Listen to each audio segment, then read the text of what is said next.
আমরা হুঁশিয়ার করে দিতে চাই, যদি এই টমটম লাইসেন্স বাতিল হয় কক্সবাজার পৌর শহর অচল করে দেওয়া হবে।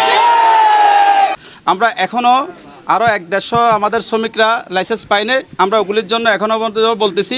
আমরা যখন আন্দোলন করেছিলাম আমরা ডিসি মহোদয় স্যারকে বলেছি আমরা পৌরসভা থেকে লাইসেন্স চাই না, আমরা বিআরটিএ থেকে লাইসেন্স চাই, কিন্তু ওনারা আমাদেরকে জবাব দিচ্ছিল যে এই টমটম গুলো কোনো ইঞ্জিন চালিত না, সেই জন্য এটা বিআরটিএ থেকে লাইসেন্স দেওয়ার কোনো এখতিয়ার নেই। আজকে সেই এখতিয়ার কেন আসলো?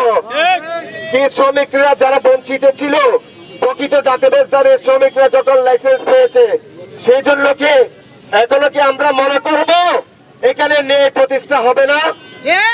আমরা চাই আমরা যারা লাইসেন্স পেয়েছি এই লাইসেন্স নিয়ে যেন কোনো ধরনের আপনার ষড়যন্ত্রমূলক কোনো কিছু শ্রমিক বরদাস্ত করবে না।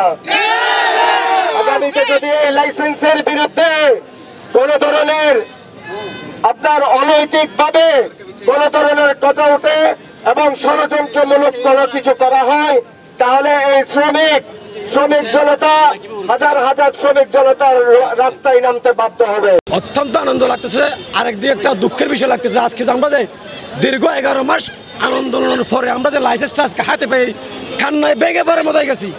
এদের সবাই বলতেছে জরিমারি নামে একটা সিন্ডিকেট, ওরা আমরা তাদেরকে প্রতিহত করতে চাই, এই কক্সবাজার থেকে প্রতিহত করতে হবে। আমরা আজকে 11 মাস প্রায় 12 মাস আন্দোলন করছি শুধু একটা প্লেটের জন্য।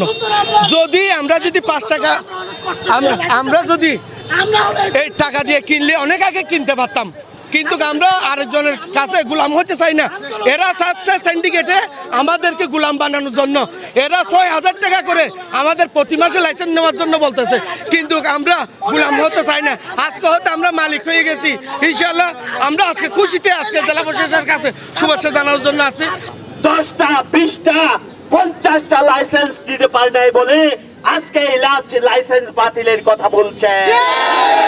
আমরা চাই শ্রমিকরা যে যার টমটম সে লাইসেন্স পেয়েছে, যার টমটম সে যদি লাইসেন্স না পেয়ে থাকতো তাহলে এতগুলো টমটমের ড্রাইভার এখানে জড়ো হতো না, এবং যার লাইসেন্স তার হাতে আছে। আমরা একটা কুচক্রী মহল দেখেছি পৌরসভায় লাইসেন্সের জন্য গিয়ে যখন লাইসেন্স পায়নি তখন তারা বিভিন্ন ভাবে জেলা প্রশাসককে হয়রানি করছে এই লাইসেন্স বাতিল করার জন্য। বিআরটিএর আন্ডারে আমরা এবং এই শ্রমিক আগেও দাবি করেছিল আমাদের লাইসেন্স বিআরটিএতে নিয়ে যাও, কিন্তু সুশীল সমাজ তা মেনে নেয় নাই। এখন যখন যে শ্রমিক তার হাতে যখন টমটমের লাইসেন্স গিয়েছে, এখন সিন্ডিকেট এবং দালালরা ঐক্যবদ্ধ হয়েছে। দালালরা যখন একজন 50টা করে লাইসেন্স পায়নি তখন তারা কথা বলতে শুরু করেছে এই টমটম লাইসেন্স গুলা শুধু শ্রমিকের জন্য, এই টমটম লাইসেন্স গুলা শুধু টমটম ড্রাইভারের জন্য, সিন্ডিকেট এবং কোন বড় বড় ব্যবসায়ীদের জন্য এই টমটম লাইসেন্স নয়। আমরা হুঁশিয়ার করে দিতে চাই, যদি এই টমটম লাইসেন্স বাতিল হয় কক্সবাজার পৌর শহর অচল করে দেওয়া হবে।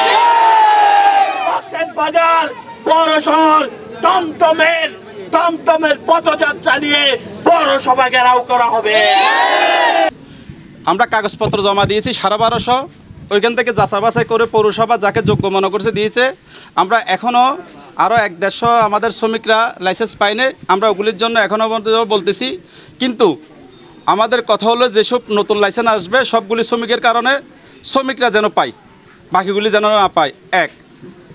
শাক দিয়ে যদি আপনি মাছ ডাকতে চান সেটার জন্য বেশি দিন থাকতে পারবেন না। জরিফ আলীর নাম দিয়ে অন্য কেউ কোনো এই ধরনের লেনদেন করে কিনা আজকে আমি সমস্ত সাংবাদিক ভাইদেরকে চ্যালেঞ্জ করে দিলাম যে জরিফ আলীর এখানে কোনো লেনদেন হয় না, নিঃস্বার্থে আগেও চলছে এখনও চলে। আমার নেতৃত্বে কোনো হিসাব নাই। পৌরসভা ডেকে ডেকে প্রায় আমি দেখতেছি প্রায় শ্রমিকদেরকে দেওয়া হয়েছে, কিন্তু 1-150 শ্রমিক এখনো আমাদের পাইনি। তাদের জন্য আমরা এখনো পর্যন্ত তাদের সাথে যোগাযোগ করতেছি।